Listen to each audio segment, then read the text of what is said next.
नमस्कार ମୁଁ କମଳାକାନ୍ତ ଦାସ। ଆଜି ଜୀବନ ଉପରେ ଏକ କବିତା ଆବୃତ୍ତି କରିବାକୁ ଯାଉଛି। କବିତାର ଶୀର୍ଷକ ହେଉଛି ଏମିତିଆ ଜୀବନ। ଜୀବନର ଏହି ସଂଘର୍ଷ ଭିତରେ କେବେ କରିବାକୁ ପଡ଼େ ସିଲେକ୍ସନ, ଥାଇ ପଛେ ଅନେକ କନଫ୍ୟୁଜନ। ଜୀବନର ଏହି ସଂଘର୍ଷ ଭିତରେ କେବେ କରିବାକୁ ପଡ଼େ ସିଲେକ୍ସନ, ଥାଇ ପଛେ ଅନେକ କନଫ୍ୟୁଜନ। କେବେ ବିଫଳତାକୁ ସାଥିରେ ଧରି ପଶ୍ଚାତାପ କରେ ଅଜାଣତେ ନେଇଥିବା କିଛି କିଛି ଭୁଲ ଡିସିସନ। ଦୁଇ ପାଦ ଗଲା ପରେ ଆସେ ପୁଣି ଖାଲ ଢିପ ଅଙ୍କା ବଙ୍କା ରାସ୍ତାରେ ଛୋଟ ବଡ଼ ଏମିତିକା ଡାଇଭର୍ସନ। ନିଜକୁ ସମ୍ଭାଳିବାକୁ ଭୁଲିଯାଇ ସମ୍ମୁଖୀନ ହୁଏ କେତେ ଦୁର୍ଘଟଣା, ହୋଇ ରକ୍ତାକ୍ତ କେତେ ପୋଲିଜ। ଥାଏ କେତେ ଫ୍ୟାମିଲି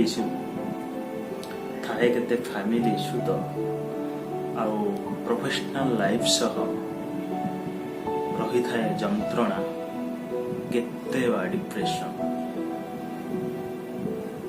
କର୍ମମୟ ଜୀବନରେ ବାରମ୍ବାର ଭୁଲିଯାଏ ନିଜର ଖୁସିକୁ କରିବାକୁ ନିଜ ପାଇଁ ତିନୋଟି ସେଲିବ୍ରେସନ। କେତେବେଳେ ଜିଇଁଲି ମୋ ନିଜ ପାଇଁ, କେତେ ଡିମାଣ୍ଡକୁ କରୁଥାଏ ଫୁଲଫିଲ୍, ଥରୁଟିଏ ନକରି ଅବଜେକ୍ସନ। ନିଜର ଭବିଷ୍ୟତ ପାଦରେ ଆଡ଼େଇ କାହା ଭବିଷ୍ୟତ ଗଢ଼େ ସବୁଦିନ କାହା ପାଇଁ ହେବାକୁ ସଲ୍ୟୁସନ। ନିଜଠାରୁ କେବେ ନ ପାଇଲି କିଛି ଅଥବା ଅନ୍ୟଠୁ ଟିକିଏ ସ୍ନେହ କିମ୍ବା ପାଇଗଲି ଲଭ୍ କି ଆଫେକ୍ସନ। ବେଇମାନ এই ଦୁନିଆର ନୀତି ଚେଷ୍ଟା କରି ରଖି ହେବ ନାହିଁ କାହା ସତେ ଯେମିତି ଥିଲା ପୁରୁଣା ରିଲେସନ। ସବୁ ଥାଇ ମଧ୍ୟ ଶୂନ୍ୟ ହାତ ମୋର।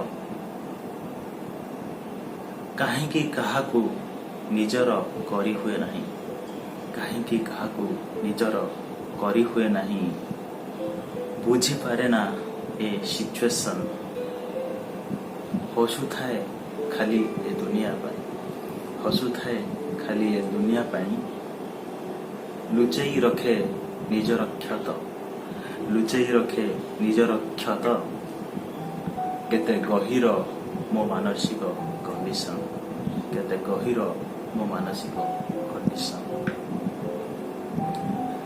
କେମିତି ସମ୍ଭାଳେ ନିଜକୁ ଏମିତି ଅଜବ ସମୟରେ ଅନେକ ଜଟିଳତା କେବେ ହେଲେ ନଯାଏ ଟେନସନ। ଅନ୍ଧାର ଘରରେ ବଞ୍ଚୁଛି ମୁଁ ଆଜି ନିଜର ଅସହାୟ ଶରୀରକୁ ଛାଡ଼ିବ କେମିତି, ନିଜର ଅସହାୟ ଶରୀରକୁ ଛାଡ଼ିବ କେମିତି, ଏସବୁ ଫ୍ରଷ୍ଟ୍ରେସନ୍। ଜୀବନଟା ଅତି ଜଟିଳ। ତା ଭିତରୁ ଖୁସି ଖୋଜିବାକୁ ପଡ଼େ, ସଲ୍ୟୁସନ୍ ଖୋଜିବାକୁ ପଡ଼େ। ଆଉ ଯଦି ମଣିଷ ଚାଲୁ ଚାଲୁ ଝୁଣ୍ଟି ପଡ଼ିଲା, ତାହେଲେ ସେ ଆଗକୁ ଆଉ ଯାଇପାରିବନି। ଆଗକୁ ଯିବାର ଅଛି, ଜୀବନ ଜୀଇବାର ଅଛି।